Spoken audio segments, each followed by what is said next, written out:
বাসায় চালের গুঁড়া নেই, কিন্তু পিঠা খেতে ইচ্ছা হচ্ছে আর ভাবছেন কিভাবে পিঠা খাবেন। তো তাহলে আমার মতো আপনিও এইভাবে বানিয়ে নিতে পারেন খুব সহজে চিতই পিঠা।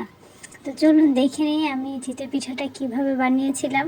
আমি এখানে চিতই পিঠার সঙ্গে গরুর মাংস আর ধনিয়া পাতার জলপাইয়ের একটা চাটনি দিয়ে সার্ভ করেছি। তো চলুন দেখে নিই মূল প্রসেসটা। যেহেতু চালের গুঁড়া ছিল না, আমি এখানে ঘরে থাকা আতপ চালের সঙ্গে রান্নার সেদ্ধ চাল কিছুটা দিয়ে 3 থেকে 4 ঘন্টার মতো ভিজিয়ে রেখে ব্লেন্ডারে খুব ফাইন একটা পেস্ট তৈরি করে নিয়েছি। এখন এর মধ্যে সামান্য স্বাদ অনুযায়ী লবণ আর একটু দিয়ে দেব এখানে বেকিং সোডা। বেকিং সোডাটাই দেওয়ার ট্রাই করবেন, বেকিং পাউডারটা দিলে কিন্তু খুব একটা ভালো হবে না। তো এটা দিয়ে খুব ভালো করে মিক্স করে নিব। বেশ কিছুক্ষণ মিক্স করার পরে এখানে আমি অল্প অল্প করে পানি দিয়ে ব্যাটারটা তৈরি করে নেব।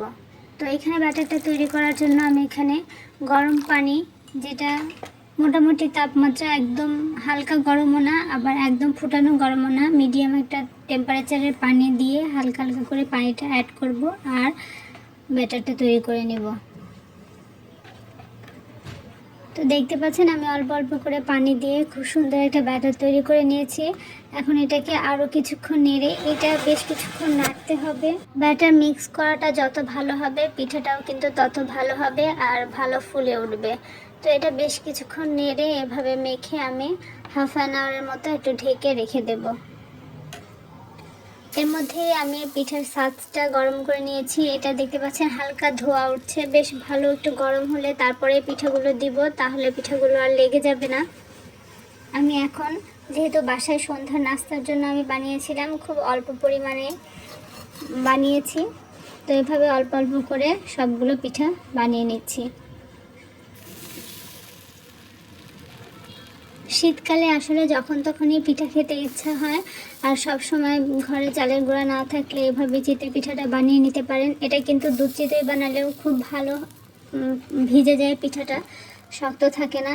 আবার অথবা সন্ধ্যার নাস্তায় আপনারা এভাবে যে কোনো চাটনি অথবা হাঁসের মাংস বা গরুর মাংসের সঙ্গেও চটজলদি বানিয়ে সার্ভ করতে পারেন। তো আমি এভাবে করে সবগুলো বানিয়ে নিয়েছি। এখন আমি এটাকে সার্ভ করে নেব। তো দেখেন এগুলোও বানানো হয়ে গেছে আর একটা পিঠাও কিন্তু নিচে লেগে যায়নি। যদি এই সাজটা খুব ভালো মতো গরম হয় তাহলে পিঠা কিন্তু নিচে একেবারেই লেগে যায় না। তো আমার পিঠা খাওয়ার স্বাদটাও পূরণ হলো আর এভাবে চটজলদি আমি চিতই পিঠাটা বানিয়ে নিতে পারলাম। চাইলে এটা দুধ চিতইও বানানো যেত। তো আমার আজকের রেসিপিটি সবার কেমন লেগেছে অবশ্যই কমেন্টস করে জানাবেন। আল্লাহ হাফেজ।